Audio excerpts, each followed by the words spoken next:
All right, we are going live now.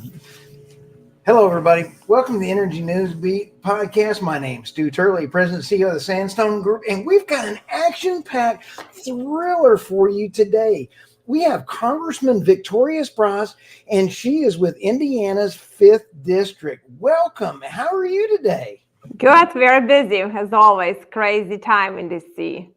I'll tell you what, I am so excited to get to visit with you. You are actually a hero of mine. It sounds kind of awful, but you're from actually Ukraine, and you've had a real American success story. Tell us a little bit about yourself. Well, I'm not sure being in politics is considered to be a success, but it's a very important honor. And it's a very important duty. I think it's a tour of duty that I hope more Americans will consider to do, because you either get involved with politics or politicians will get involved with you, and then we're all in trouble. But I grew up under very tyrannical government. I actually grew up in Soviet Union. So growing up under big communist government makes me appreciate freedom very much as an American. And then I get angry what's happening in the country, and then crazy enough to become a politician. But these are very challenging times for the country. But I truly believe that with the right things we can recover.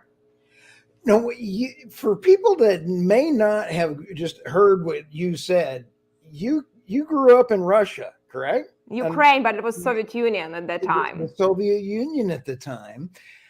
What prompted you to go into politics after you got your accounting degree? Is that right? Right. And what prompted you to go to politics? Well, I think, I just get upset what's happening in the country. I always kind of joke. In my 45 years old, I grew up in the socialism. I saw what's happened when socialists fell apart. And then, when the age of 21, I came to the United States, young, adventurous, with one suitcase, and inspired by a lot of ideas of freedom. I was shocked to see what's happening in our country, and we're building socialism. I mean, it's like a full circle. I can tell you what is going to be next. So that makes me very upset. And when I get upset, I belong to a group of people that I just don't complain about it. I feel like I have to do something about it. And I got involved. I was one of the founders members of Tea Party movement in my area. And then I got involved with the Republican Party, taking down bad politicians, try to replace them with the better ones. And it didn't work very well. And a lot of grassroots people wanted me to run. And they felt like they need someone who was willing to fight and really, truly, determined to win. And I was like, it was crazy to consider him and to do that. But I'm very honored to represent great people of Indiana. And you've got a very important vote coming up on the floor here in just a few minutes. We've only got a few minutes as you're going through this kind of thing. And you also, even though you're from the Ukraine, and you said that you did not vote for some of the money coming in. Why? Can you tell us about your thought process on what's going on right now with that? Well, listen, I'm actually, I know enough about javelins, but actually for living, I used to do accounting. I'm a CPA, so I understand finances.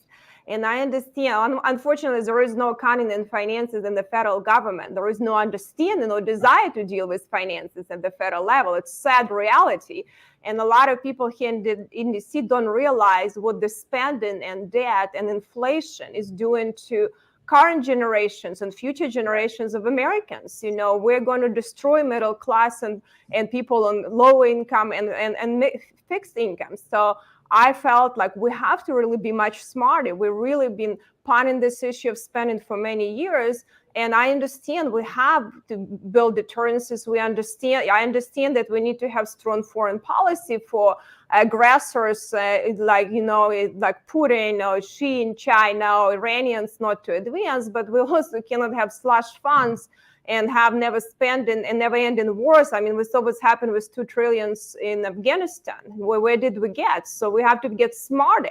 and have a strategy, and it's just not a weapons. It's all-encompassing strategy. Soviet Union was not taken down by weapons, but we have a policy, financial policy, energy policies, and actually better policies and actions, including what's happening with weapons right now. So right now, just really, they've been slow working everything, no deterrences. And I felt, again, they just want more and more money, and that wasn't without the right strategy and right. The right people in charge. So I felt, listen, I understand that I'm very proud of my heritage, but as an American Congresswoman, my duty is to protect the people I represent, protect my children and your children and our country. And somehow I was actually attacked because I am not questioning some government of countries that I left 24 years ago where they spending our money. That would be un-American for me not to question that, but I understand very well governments over there. That's why I question probably more than other members. That what's happening there, but also try to protect our own country, because we cannot have open borders and lawlessness. So this is an issue that unfortunately wasn't as handled as well as I wanted this Congress. One of the biggest things, we talk about energy security, but we talk about open borders and we talk about energy security. And yet we're funding more and everybody that was talking to me was saying, well, why are we funding closed borders for Ukraine, but we're not closing our borders here? What are your thoughts on that process? What are your constituents telling you there? Well, listen, we're not funding that too. I don't know who we're funding. From 1 billion from Ukrainian aid went to Yemen. I'm not sure. Probably all of these Houthis in Yemen were pretty happy when they got $1 billion. So that's a question is, who is we funding and what is funded and where the money are going. I actually put NDA amendment to see which companies the countries are getting the money. I think it's a fair question. And they took it out in the Senate. We passed it in the House and was taken out in the Senate. So I think we do a terrible job in our foreign affairs, and we see we have so many wars and escalation of conflicts now in the Middle East too. China is advancing, they're on the move, and that's a pretty serious situation. And we abandon our own borders. So I think we're mishandling right now, this administration mishandling everything, domestic and international issue. It's truly disastrous situation and serious national security risks all over the place, so hopefully more American people will start waking up and understanding. It's not just, they do a lot of presentations and grandiose statements on TV, but action's been terrible. I absolutely love the way that you are standing up for your constituents. That to me, why can't we have more politicians like you out there representing good Americans? It makes sense to me. What are your thoughts on your energy policies that you're seeing that this current administration is doing right now? Well, you see, energy security is actually, it's a security, it's international security. You see what's happening right now. We can talk about a lot of stuff, but, Russia is funding, right now, because we have terrible energy policies, this bloodshed and this wars is funding, selling energy, to China. And let's just be honest, they're making a lot of money.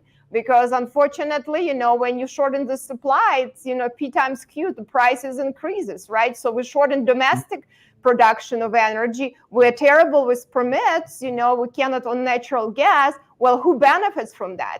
Countries like Russia. We didn't even put real sanctions on Russian oil. So, Russia and Iran are making a lot of money and finances with these wars and terrorists around the world. So I think it's a very serious situation.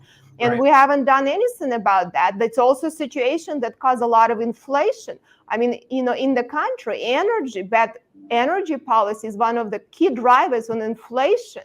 And we do not want to be dependent on some of the countries. We have, enormous opportunities, in energy, domestically. And right now, that would be the smartest way to stabilize internationally the world, but also stabilize domestically economy, which, a lot of people are going to be hurt by this spending, inflation, and bad policies.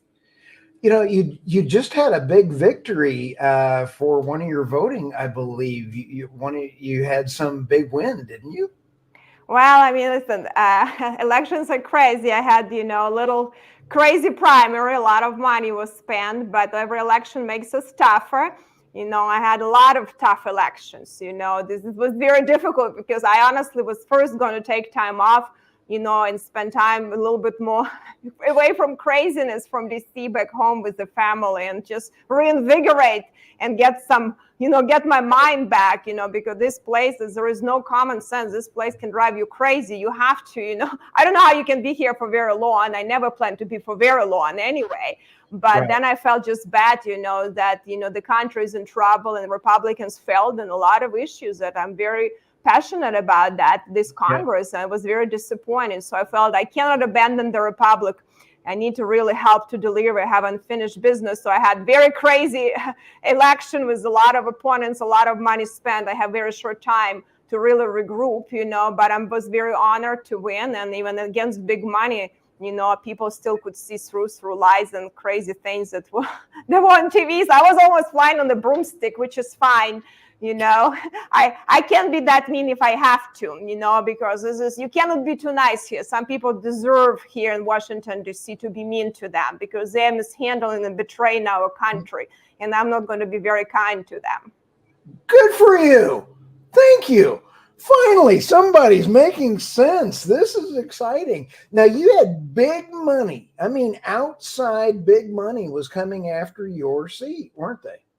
Well, I had outside money. I had my opponents spending millions. I mean, I know probably 5 to 7 million was spent, and it's a really short period of time. So I'm building a lot of name ID. I think, I'm probably getting to the Trump name ID in my district, which is, I don't know, not all of it is good, but it's okay. And a lot of newspapers write about you. It's like one of my constituents said, Victoria, if they write about you, it means that they're doing something. You should take it as a badge of honor, even if they write bad hit pieces on you. I'm like, I'm not sure about that, but I'll take it. At least sometimes they write about Trump and Marjorie, so that's good. They get attention off me. So, but it's probably if you are doing everything that you're doing, you're standing up for America first, and then you're getting the same attention. That means, Victoria, you're doing stuff right. And my hat is off to you on this. How can we help you? How can we help you get out there? Is there a website for people to get a hold of and donate for your next election? How can we help you? Well, I have my political website. It's Spartz for Congress. It's TZ Spartz. And also, if you want to sign up to my newsletter, I try to do kind of no BS, straight updates, what's happening in Washington, D.C., because I think this place can only be fixed. It will not be fixed from inside. It's really in a terrible shape. Only from American people understanding what's happening and starting putting pressure on politicians to govern. We have a lot of presentations, a lot of talking heads here, a lot of drama, a lot of circuses, but we really don't have governing, and the country truly in the need of governing. And I think people on the ground, that's why I'm very hopeful. If I would never be in the United States Congress coming here with one suitcase, barely speaking English, and and still having my Yankee accent. I would never be in the United States in the Congress if we wouldn't be country of opportunities, and the American dream wouldn't be still alive. But I think it's getting much harder and much harder for a lot of people. I can see that. I can see that people, I think Congress has low approval rating than President Biden, and he's barely alive, depending on the time of the day, so it's pretty bad. So American people do understand it, unfortunately, It's became so, the swamp became so deep, the money is so powerful in Washington, D.C., but my election kind of showed that, I didn't have any big money supporting me. I'm too an independent thinker. I didn't have leadership supporting me. I truly was elected because people trusted in me in my district and truly knew me and were not, believe in all of the craziness and lies that unfortunately you can put in TV, whatever you want, truly fabricated information. So it's truly just, you can see that American people do understand what's happening and American people do care, and more people starting waking up. So I think this will be very important election, but I truly believe we have so much opportunity, so much ingenuity on the ground. We can have so much innovation. We just need to get this government out of the way of the people and start doing its job, protect people's rights. And we have to fight for that. And we have to stop, giving so much money and power to Washington, D.C. It has to stop, but it will be a big battle. You know, I am such a cynic and I am so disappointed in our Congress, but you today are giving me hope. And I cannot begin to tell you how much that means. Well, thank you. I have some days when, I have a very crazy days. I feel so bad, but I'm thinking, you know what? Our republic survived much tougher times, and we cannot be a generation that let it fail. And, I think when I talk to normal people, unfortunately, our government became not representative of the American people. And no matter which party you go to, it's just unfortunately. So we'll have to, I understand that we are here not what we need to be. We just have to then have much tougher battles here. But I think people like you are that inform the American people, have a transparent conversation, that people understand what's happening. Then we can put pressure on politicians, because unfortunately, majority of people here not wanting to do any governing because it's tough. There are a variety of reasons. Some people don't know, wouldn't be probably employed. If, some people, they couldn't probably get $10 an hour jobs. Some people, they have some the agenda, and some people just tired. It's a combination, but truly, doing something, it's really, you see what's happening to Trump. You try to do something, this worm comes hard. So a lot of people just don't want to deal with that. But I think when people start feeling pressure, my colleagues, from people on the ground, they will have to start moving. I'll tell you what, I am just so excited, and I know that you've got to get to your next vote. I want to have an open invitation for you to be able to get your story out on our platform at any time that you would like, because this is important and your encouragement is very, very cool. So with that, thank you so much for your time. And I'll be sharing this out there and getting this out there for everybody. And tell your whole great staff, thank you very much from us as well, too. Thank you. Thank you. Thank you. It's my pleasure. Thank you very much. We'll talk to you guys soon. Thank you.